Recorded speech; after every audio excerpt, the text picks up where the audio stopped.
Welcome to the SOB radio show, where we have fun, interesting guests, and hot topics. Each week, we offer insights into music, fashion, health, fitness, and humor. Do you have the perfect guest for us to interview? I want to know.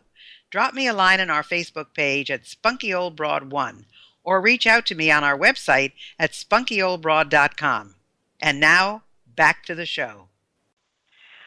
My guest is Willa Brigham, and as you know, she's a two-time Emmy Award Winning host of the television show Street Smart Kids, and she's been telling us about her home life, about her growing up life, about her kids, and so forth. And I would like to ask you, Willa, what are some suggestions you have for a better, mature life? That's a good one.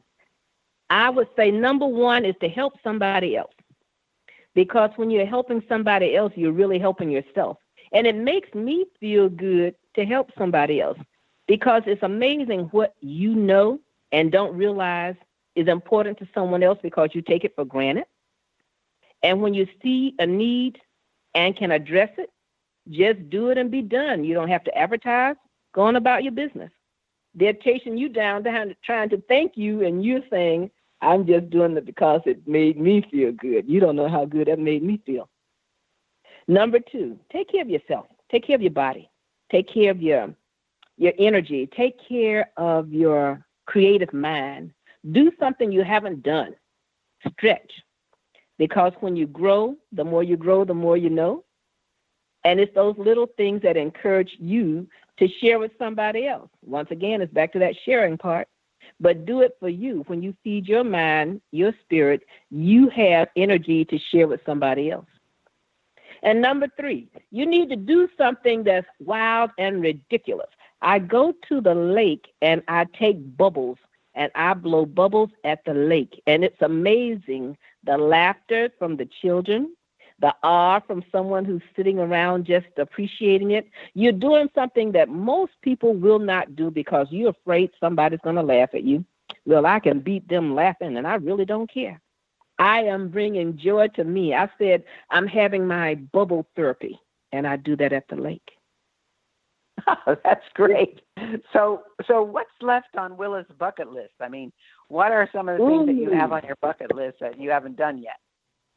I haven't done. I want to take that Alaska land and sea cruise. I want to see Alaska.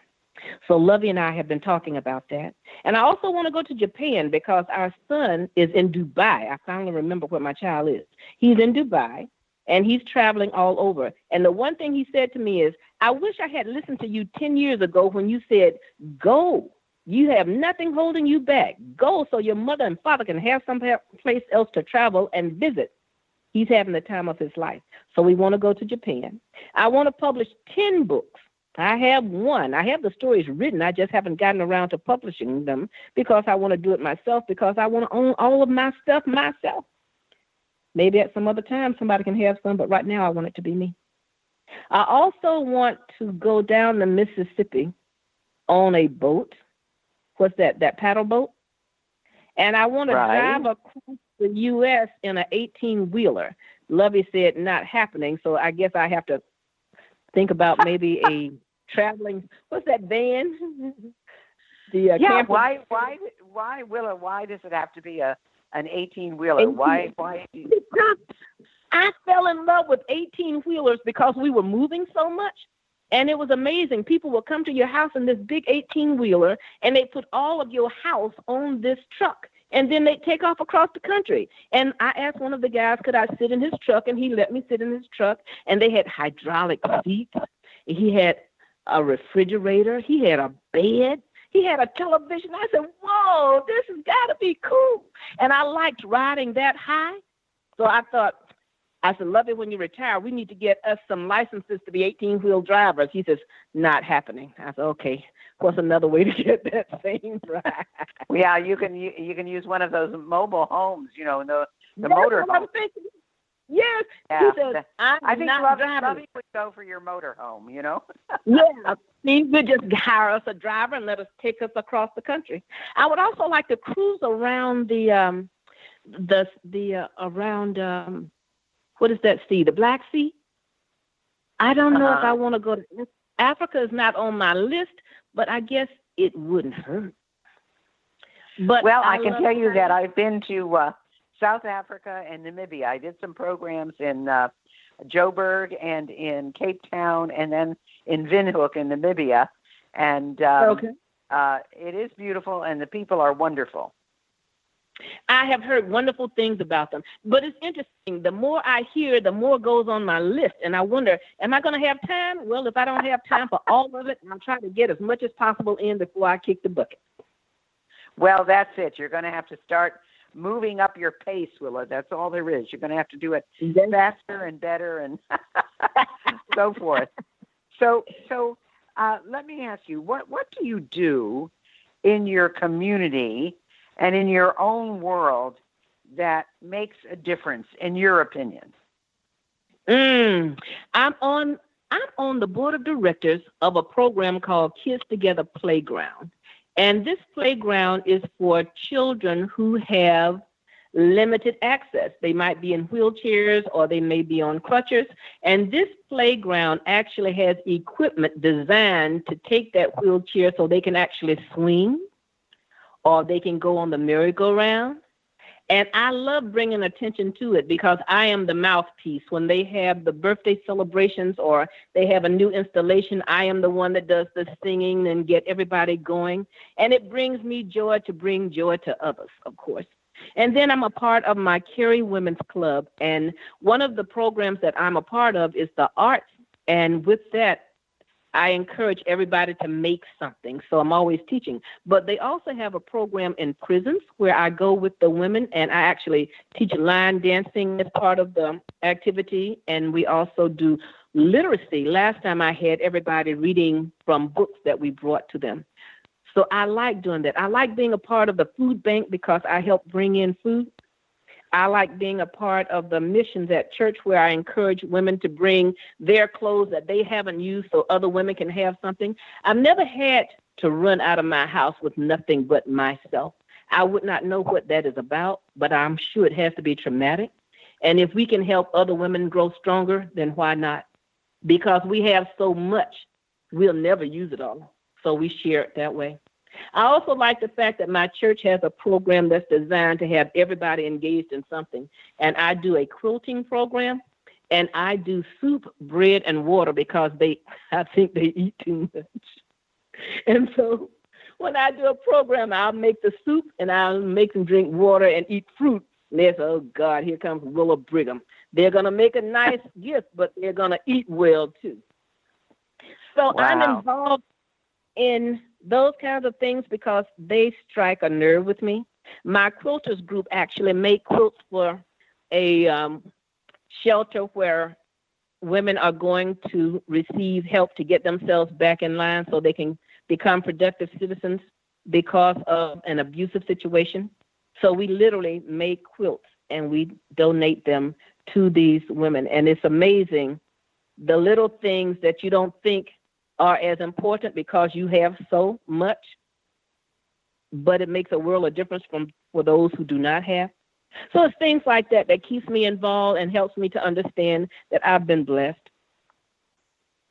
And so I that's what can really makes you happy. That's the kind of stuff that makes you happy, Yeah. having a great marriage, having a great relationship with your son, and then also,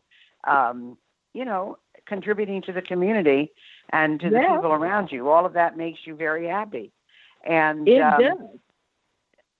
So I don't know if you have any free time. It doesn't sound like you do. But when you do have free time, Willa, what do you do with it? I like to quilt. I like fiber art. I make these wonderful quilts. I like them to go, I call them lap quilts, and they go for my senior citizens. At my church, I have a large population of folks over 80 years old. So everybody 75 plus will get a quilt from me. They don't know when they're going to get it. So they can't ask, and they're not supposed to tell anybody else. But, of course, everybody knows. But I love fiber art. So I make quilts, and I like art that that stands out. I'm making these ladies now that I call sweetheart ladies, and they're all silhouettes, and their headdresses are all made with hearts. And the hearts are now, the silhouettes are now note cards and posters, and I'm selling the original art because I don't need 85 pieces of original art. But that's what I like to do. And I write songs. I write about everything. I write about being a midnight quilter in the wintertime. I wrote that, I wrote Dirty Old Women in Love with Dirty Old Men. And it was for my lovey. That's great. That's great. Wait. He said, you want to hear some dirt? He says, yeah. I said, mud. He cracked up. Well, so what? When you go out and you speak, Willa, what are your favorite speaking topics? Oh, I like to speak on taking care of you and enjoying your best years. I like speaking on inspiration. You can do it. Just because you're mature don't mean it can't be done. I like to speak on encouragement and support, and I like to thank people for things. I'm doing a lot of programs where they want me to be the speaker where they're thanking their various employees for the jobs they've done. And it's amazing what people do. And the little or no and pats on the back. People don't encourage people like they should. Everybody's job is important. You know, part of that, Willa, is the fact that they say, well, they're getting paid to do that. You know, that's part of their job. You know, why should we give them this extra acknowledgement when this is what their job is, which is, of course, crazy. You know, everybody should have a pat on the back, and everybody should be, you know, you're doing a really great job. You know, there's nothing wrong with saying that. And, you know, something like that from a boss, and especially the owner or a CEO, makes all the difference in the world to the person. And you think it's nothing, but it's really a big deal. It is. And you know what? When you do that, you'll get more than what you ever paid for, because people trust those that they feel really appreciate what they are doing. Yes, we all get paid to do our job, but there are some jobs people go above and beyond, and they should be praised for it. They should be. Yeah, I mean, it's just amazing to me how many people. Now, I don't think you should do something just to get the praise, and I don't think you should be upset if you don't get the praise. But the point is that, you know, everybody talks about how you keep good employees and how do you get people to do a great job. And if you don't encourage them and you don't show that you respect them and admire them, they're going to leave. You know, there are some people that will always stay, but are they really doing their job, or are they just showing up every day? And that makes a big difference, you know? Yes, it really does. I agree. When you do a job that you love, you're going to do a good job anyway. But when you do a job that you love and you're recognized for doing that job, you're going to do an even better job. And I think that's with anybody. And why not? What's wrong with giving a compliment? It's amazing what a compliment will do. It will take that little fellow who's acting naughty over there and have him smiling because you're telling him all the things. I used to write a song. I wrote a song that's called You're So Wonderful, You're So Great. I feel wonderful, I feel great. I feel like the icing on a cake with creamy peanut butter, crunchy nuts too. It's amazing the little things you say that encourages, and it will change that child's behavior from what they are doing to what you want them to do, because you're singing it and encouraging them, and the smiles and the pats on the back and the little things like that make all the difference in the world. When educators learn that trick, they'll be fine. Absolutely. No question about that. And so when you look at the reactions of people where you go and when you're doing what you do and when you're telling your stories and when you're giving your speeches, what do you think makes you special? I know that's hard for someone to say about themselves, but what makes Willa special? The woman won't be quiet. She sings everything. She goes on, and then she'll make a joke about it, and then she'll do a riddle about it, and then she has to do a call and refrain, and you have to help her tell it. It's the little things I love. If bringing the audience into my presentation, because I have found when you bring them with you, they won't run off and do something else. They'll pay attention. But I think it's because they resonate with what I'm saying. And the way I deliver it is always in a manner that's entertaining and fun. And they're guaranteed to laugh a lot. Yeah, it makes a big difference. I'm sure there are times that people say, "Oh gosh, isn't Willa ever quiet?" And the answer is no. And no. We bring Willa in because we want a taste of home, we want a taste of happiness, we want a taste of feeling better, and all of those things make you who you are. So, what is the thing that makes you happiest? When I see the smile on someone's face because they said, yes, I understand. Yes, I believe. Yes, that is correct. Yes, I've tried that and it works. Yes, I believe you. I love to see the crowd with me. And I love to see it even if you're not sure. I learned a long time ago you can't always tell by someone's actions, because there are some groups that sit and listen and will not say one word. But when you finish, you think, good Lord, did I get to them? And someone will say, you were fabulous. And I will say, well, how come you didn't show me? I was listening. I was, aha. So we have that listening audience who pays attention to everything you say. And then you've got your amen crowd. When you say something that really resonates, they'll holler, amen. I know what you're talking about. It just depends on who your crowd is. But I love it when they can say, yes, I'm going to use some of that. Well, that's good, because your message is getting through, and that's what you want. You want people to say, oh, wow, I never really thought about it that way, or I never really thought about doing it like that, or, and I guess, well, of course, I can just see you I can see you, Willa, in this motorhome, stopping at an RV park somewhere and getting out of it and doing a whole show. I mean, yes. You're going to start entertaining people across the country or wherever you're going. I don't know if it's going to happen in Japan or not, but as you're moving around in your motorhome, I can see you getting out and doing this whole thing, and really, that's something to look forward to. So when you started out, you didn't start out as a speaker, or you didn't start out as a storyteller, did you? Or what? How did you actually get started? I did start as a storyteller.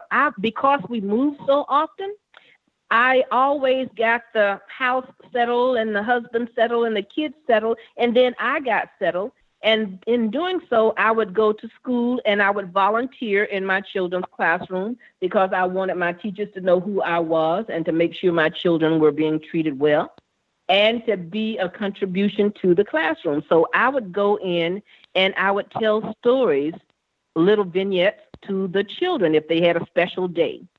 And somebody was a part of the library, Friends of the Library, and they asked me, would I come to the library if they paid me to tell stories? I thought, oh, wow, let me think about that. Yes.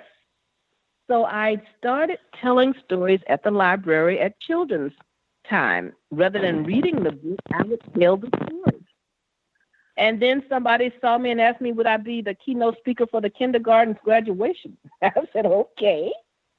And then it evolved from that. So I went from telling my children stories at home, making up their stories, to telling them in the classroom and then to the libraries. And it was word of mouth, and people started calling me. And, of course, I would go because I did not know I was supposed to be afraid of anything. And it evolved from that. My child did start recording my stories because every time I told a story, it would be different because, of course, I forgot what I told him the last time. And that's how it evolved into all of this. And my girlfriends got upset because I was telling stories to their children, but they didn't have any for them, so I started writing stories for us. So it did what it naturally does. One opportunity leads to another. And because I never said no, I thought I was high on the hog when I first started. She paid me $30 for 30 minutes. I thought, whoa, look at this. Yeah, but that is how it starts. That's really how it starts. And, you know, you do something you love, you do something you love, and then somebody says, how much would you do this for, and actually pays you something. So, and that's what I talk about when I tell speakers, you know, just go out there and speak. And, you know, eventually somebody's going to say, what do you charge? So exactly, that's terrific. That's terrific. And then you actually got on the circuit. I did. I joined NSA, 10, 11 years ago. And I was already a part of Toastmasters on and off, depending on where I lived. And I would win these contests, and they would say, well, you need to do such and such, and I'd go and do such and such, and I'd win something else. But once again, Steve, when you don't take it seriously, it's just something that you do. You did not know you were so good until somebody told you. Right, because exactly. It's where you put your value. Yeah. But okay. Wow. So now, well, you know, we have about 5 minutes left, Willa, and I want to tell people how to get in touch with you. So what is the best way to reach you, and where can they find you? You can find me at willabrigham.com. The best way is email me, willastory@aol.com, or give me a call, 919-460-6573. I'm also on Twitter, and occasionally I put something out on Facebook. I'm actually going to have an Etsy page at some point because I need to sell some of this artwork of mine. Well, so again, her website is Willa, WILLA, Brigham, BRIGHAM.com. So you can find her there. Her email is willastory, WILLASTORY, @AOL.com. And her office is 919-460-6573. Well, you know, it has certainly been an inspiration. Willa, what have we not asked you that you want to tell our listeners? We have about, 2 minutes left. What is it you'd like them to know that we haven't talked about? Believe in yourself. Believe that you can, if you will, and go the distance. Because if you don't get started, you won't get started. Life is short. As long as we're going to be here, we're going to be a long time gone. So you might as well have a good time living while you're here. Boy, that is so true. You know, and there's so many people who feel sorry for themselves, who say, oh, you know, I never had this opportunity. I never did this. I never did that. I have to tell you, moving 18 times in your first marriage years, that is not easy. And when you move with kids, and you really put yourself on hold, you know, when you did that. So yeah, I mean, it's just amazing. And I think, but you did it with humor, and you did it with, you know, a good spirit, and that's what it's all about.